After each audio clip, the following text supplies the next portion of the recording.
سيادة المحافظ، تم تحرير جغرافيا كبيرة من محافظة الحسكة من أيدي تنظيم داعش التكفيري. دوركم في إعادة الأهالي إلى هذه المناطق ومنها مدينة الشدادي، مؤخرا الهول، جبل عبد العزيز، بلدة تل براك. نحن في إطار النصر الذي تحقق في مدينة الحسكة هو الذي أنجز الانتصار على طرد داعش في مدينة الشدادي.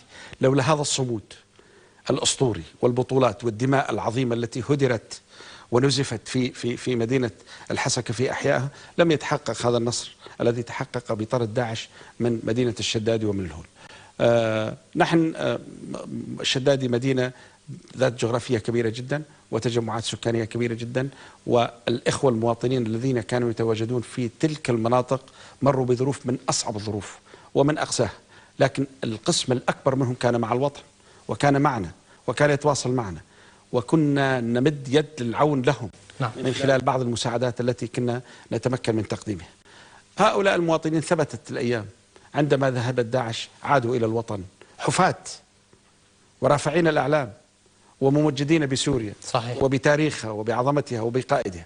هناك جهود تبذل لإعادة كل العاملين إلى هذه المناطق، لإعادة المرافق التي دمرت، لإعادة الحياة كاملة إلى مدينة الشدادي وقراها.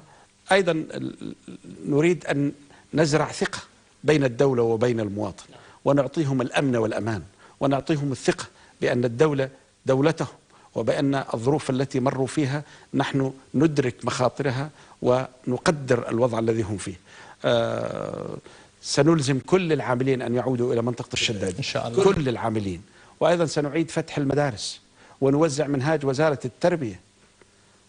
التربية وليس منهاج داعش وأخواتها التكفيري. وسنلزم المعلمين والمعلمات، وسنعين أيضا الوكلاء في المدارس التي لا يوجد فيها معلمون من الملاك. هذه القضايا أيضا سنحاول قدر المستطاع أن ننشط بعض المرافق الخدمية التي دمرت والتي لم تعد تعمل. المهندس محمد زعال العلي، محافظ الحسكة، شكرا جزيلا لك.